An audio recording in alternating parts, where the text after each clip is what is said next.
CM review அதுக்கு முன்னாடி இது ஒரு இராணுவ வீரன்னொன்னே இராணுவம் அது இதுன்னா பிஜேபி அப்படின்ற மாதிரி முகுந்து அவர் ஒரு சமூகத்தை சேர்ந்தவர் அப்படின்னு முடிவு பண்ணி காலையில் ஒரு அடி அடித்தாங்க. திடீர்னு சிஎம் ரிவ்யூ பண்ணோன்னா அது ரெட் ஜெயின்ட் ரிலீஸ்னோன்னா அடித்தவங்களாம் அப்படியே பேக் அடிச்சிட்டாங்க. ஐயோ என்னடா நம்ம தப்பாக அடிச்சிட்டோமோ. இன்னும் சில பேர் என்ன சொல்கிறாங்க, இவர் அந்த சமூகத்தை சார்ந்தவரும் குறியீடுலாம் வச்சுருக்காங்க, இங்கே பாருங்கள் அந்த சீனில் எது வச்சிருந்தாங்க. ஏங்க செத்து போனது ஒரு இராணுவ வீரர். ஒரு படத்தை பயோபிக்க ஒரு வரலாற்று நிகழ்வை ஒரு ரியலிஸ்டிக்காக இருக்கிற விஷயங்கள் வைக்கும் பொழுது ஒரு படைப்பாளி எவ்வளோ தூரம் பண்ண முடியுமோ அதை பண்ண முடியும். எல்லா இடத்துலையும் நீ இடத்துல ஏன் இந்த இடத்துல இந்த சாமி சிலையை வச்சேன், இந்த இடத்துல இது வச்சோம்னா படைப்பாளி கேள்வி கேட்க முடியாது. ஒரேடியாக இந்த காஷ்மீர் ஃபைல்ஸ் மாதிரியோ இல்லை வேறு இது மாதிரி எனக்கு என்னன்னு எடுத்து வச்சுட்டாங்க.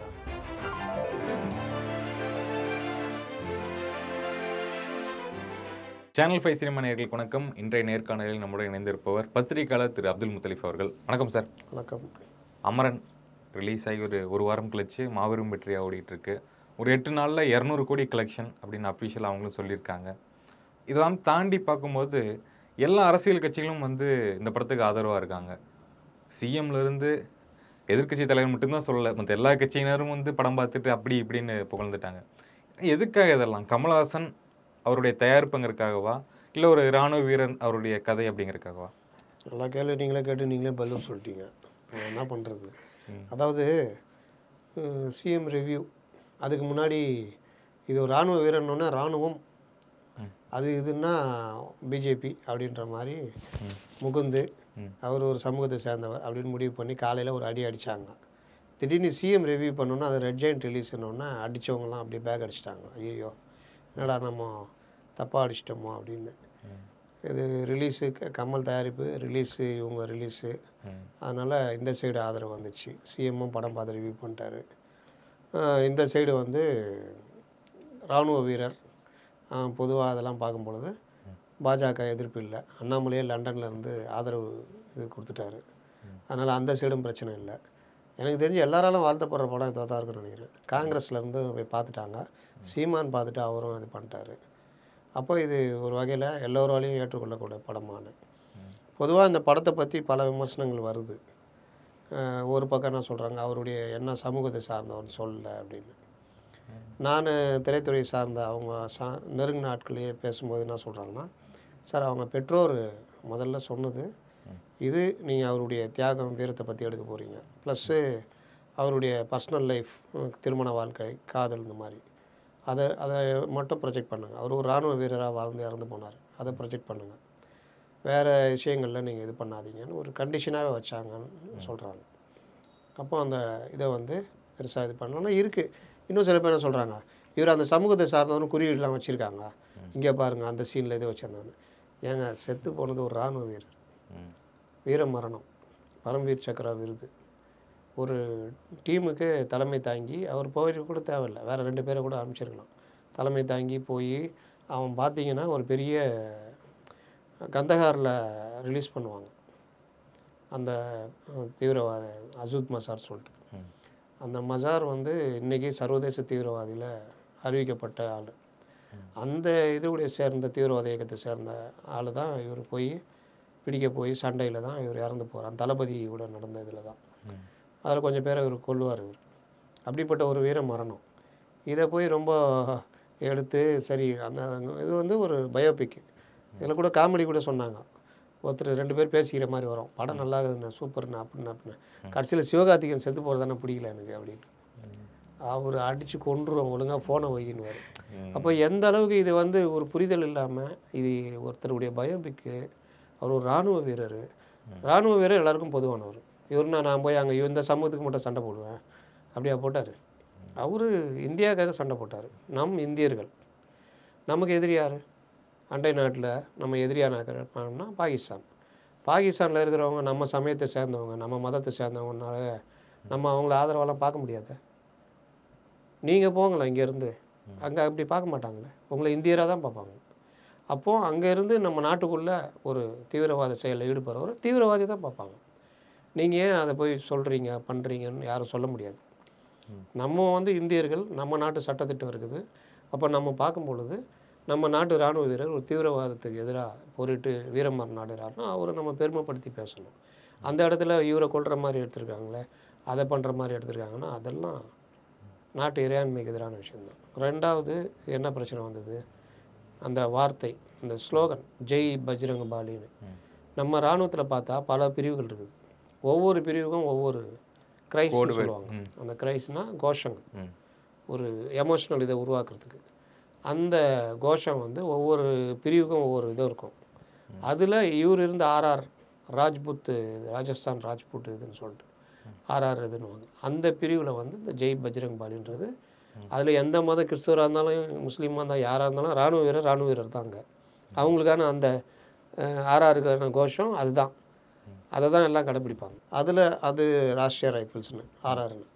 அப்போது அதில் வந்து பார்த்தா அவர் வந்துட்டு நான் சொல்ல மாட்டேன்லாம் சொல்ல முடியாது. எல்லாம் அவங்க வந்து இராணுவத்துடைய ஒரு பிரிவு, அந்த பிரிவில் இந்த கோஷம் அப்படி தான் நம்ம பார்க்க முடியும். இது நாட்டுக்கான ஒரு விஷயம். அதை வந்து சினிமா டைரக்டர் அவரை கூட பேட்டி கொடுத்துருந்தாரு. நான் தனியாலாம் ஒன்றும் யோசிக்கலைங்க, இந்த பாருங்கள் தென்மண்டல இராணுவ உயர் அதிகாரிலேருந்து எல்லாம் கூட நிற்கிறாங்க, எல்லார்ட்டையும் நான் ஒப்பீனியன் கேட்டுட்டு தான் எடுத்தேன். ரெண்டாவது இந்த படத்தை பார்த்துட்டு அவங்களும் இது வந்து சரியில்லைன்னா அவங்க ஒப்பீனியன் கொடுத்தா தான் நான் அடுத்த கட்ட நகர முடியும். ஒப்பீனியன் நல்லா இருக்குதுன்னு அருமைன்னு கொடுத்துருக்காங்க. மூணாவது விஷயம், இது அந்த ஸ்லோகன்றது அதுக்கான இது. அதை நான் நினச்சா கூட மாற்ற முடியாது. நான் இருக்கிறத அப்படியே வச்சுருக்கேன். என்னுடைய சொந்த எண்ணங்களை கூட நான் அந்த கேரக்டரில் வைக்கல அப்படின்னு தான் அவர் சொல்கிறாரு. அந்த டைரக்டருக்கு ஏற்கனவே ஒரு படத்தில் அசிஸ்டன்ட் டைரக்டராக இருந்து, அசிஸ்டண்ட்டாக அசோசியேட் தெரியாது இருந்து அவர் அனுபவப்பட்டிருக்காரு. ஒரு படம் இதே மாதிரி பிரச்சனைக்குரிய படம். தயாரிப்பாளர் கமல்ஹாசன் அவருடைய விஸ்வரூபத்தில் அனுபவப்பட்டிருக்காரு. அப்போ இவங்க எல்லாமே எடுக்கும் பொழுது பார்த்து தான் எடுப்பாங்க. அதை மீறி எனக்கு இப்படி தான் வைக்கணும் அப்படி தான் வைக்கணும்னா, ஒரு படத்தை பயோபிக்கை, ஒரு வரலாற்று நிகழ்வை, ஒரு ரியலிஸ்டிக்காக இருக்கிற விஷயங்கள் வைக்கும் பொழுது ஒரு படைப்பாளி எவ்வளோ தூரம் பண்ண முடியுமோ அதை பண்ண முடியும். எல்லா இடத்துலையும் நீ இடத்துல ஏன் இந்த இடத்துல இந்த சாமி சிலையை வச்ச, இந்த இடத்துல இது வச்சேன்னா படைப்பாளியை போய் கேள்வி கேட்க முடியாது. அந்த வகையில் அந்த இராணுவ வீரருடைய இன்னொன்று, அந்த படம் கதை எதை சுற்றி வரும்னா, அந்த இராணுவ வீரரை சுற்றி வரும்.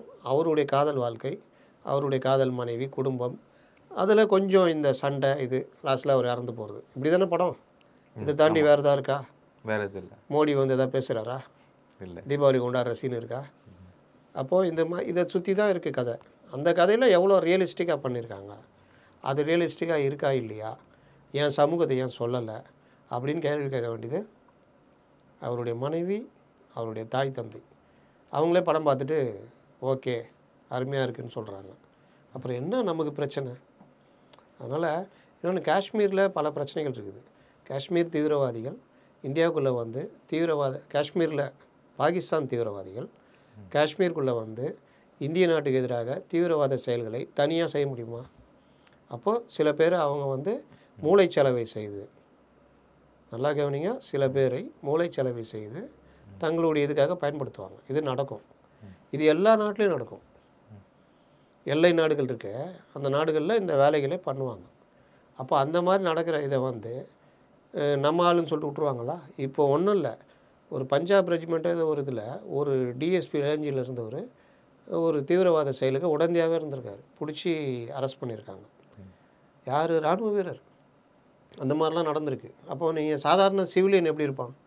அவனை ஈஸியாக மூளைச்சலவை செய்ய முடியும்.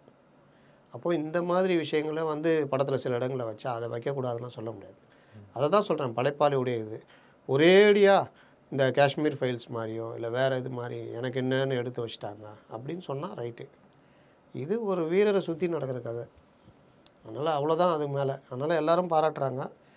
சில பேர் படம் பார்க்காம எதிர்ப்பாங்க.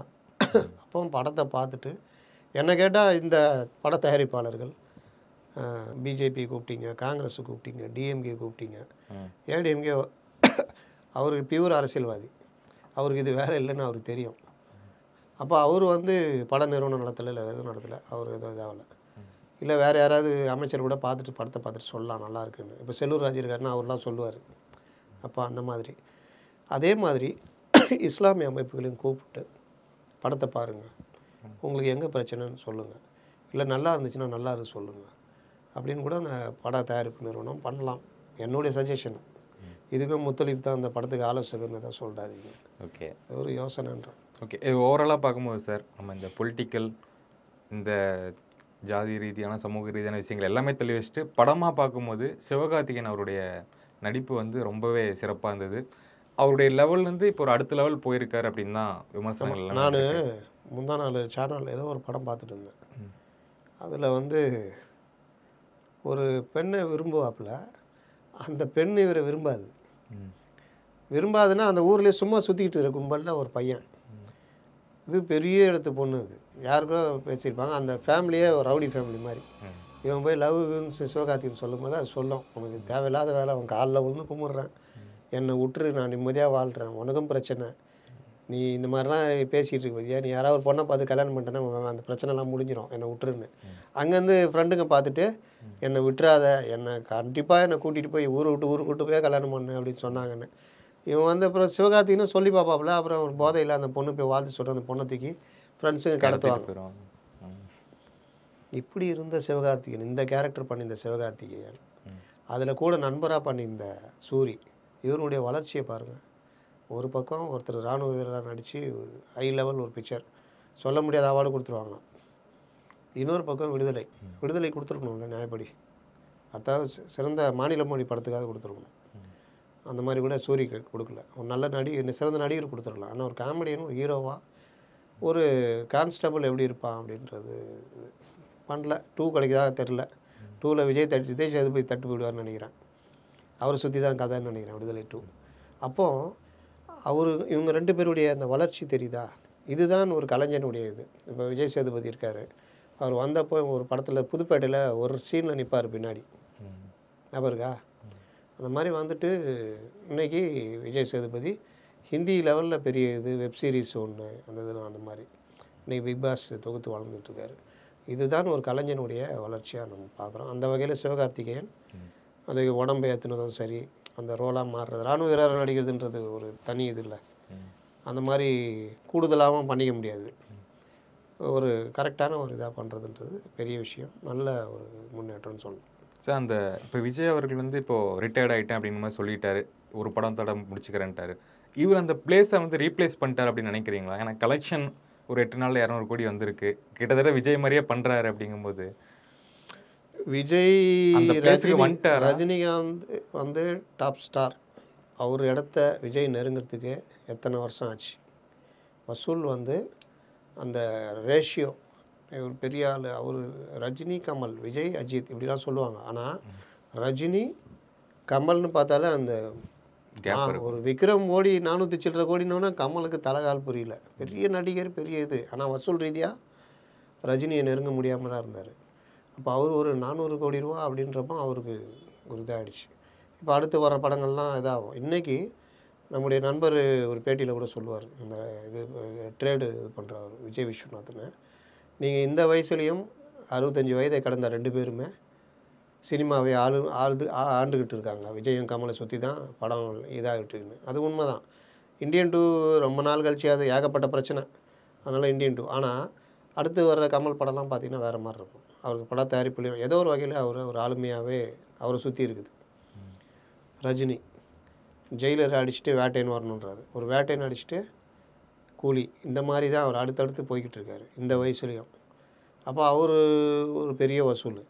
விஜய் ரஜினி வசூலை நெருங்கி வந்துட்டார். வருஷத்துக்கு 1000 கோடி ரூபா, 2 படம் 1000 கோடி ரூபா அப்படின்னு ஒரு பெரிய இது. அப்போ இந்த இடத்துக்கு வர்றதுன்றது மற்றவங்களுக்கு அவ்வளோ சாதாரண விஷயம் இல்லை. ஆனால் அடுத்து பார்த்திங்கன்னா பெரிய வசூல் ஓவர்சீஸ்னால் அஜித் சொல்லலாம், அவர் இது வருவார்.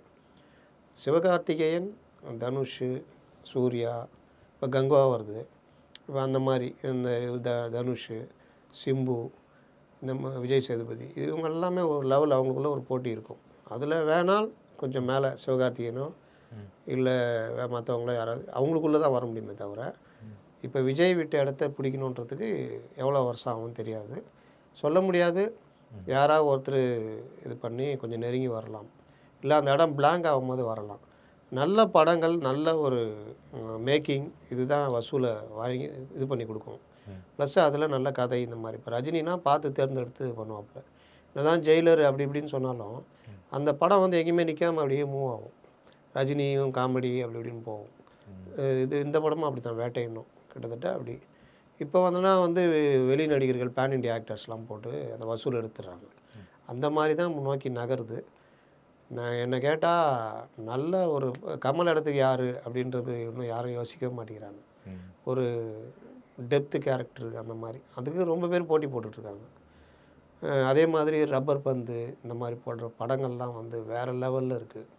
நம்ம அதெல்லாம் தூக்கி கொண்டாட மாட்டேங்கிறோம். மெய்யழகன் அந்த இடம் வேணும். விசு, பாக்யராஜ் இவங்களுக்கான இடம் இன்னும் அப்படி இருந்துகிட்டே இருக்குது. ராதா மோகன் இருக்கார், கொஞ்சம் நம்பிக்கை ஊட்டுறாரு. அந்த இடம் வரணும். வெறுமனே ஹீரோவை சேரப் பண்ணுற இது நம்ம ரசிகர்கள் இதுக்கும் இடம் கொடுக்குறாங்க. இப்போ மெய்யழகன் தேட்டரில் ஓடல, ஓடிடி வரும்பொழுது 40 above 40 இருக்கவங்க ஓடிடி பெரும்பாலும் பார்க்கறதுனால அந்த படம் ஒரு பெரிய ஹிட்டு. பெரிய ஒரு எல்லாரையும் நெஞ்ச தொட்ட ஒரு விஷயம். அவர் எப்படி 96ஓ அதே மாதிரி கொண்டு வந்துட்டார். அந்த வகையில் ஒரு ரீச்சு. ரப்பர் பந்து அதே மாதிரி தான், தேட்டரில் ஓடிச்சுன்னு நினைக்கிறேன். இல்லை ஓரளவு ஓடிட்டுருக்கு. ஆனால் இன்றைக்கி ஓடிடியில் நல்ல ரீச். அவர் தினேஷ்லாம் நீங்கள் ஒப்பிட முடியாத ஒரு ஆக்டர். அவரெல்லாம் வேறு லெவலு. அந்த மாதிரி ஆக்டர்கள்லாம் வெற்றிமாறன் பாராட்டுற ஆக்டர்னா எப்படி அந்த மாதிரி இது. அதனால் அதெல்லாம் வரணும். கலைப்படைப்புன்றது எல்லாரும் கலந்து வரணும் தான் நான் இது பண்ணுறேன். அதனால் விஜய் இடத்த கூட யாரும் அவ்வளோ சீக்கிரம் ரீச் பண்ண நாளாகும் தான் என்னுடைய கணிப்பு. ஓகே சார், தொடர்ந்து பேசுவோம். நேர்காணலுக்கு மிக்க நன்றி. வணக்கம்.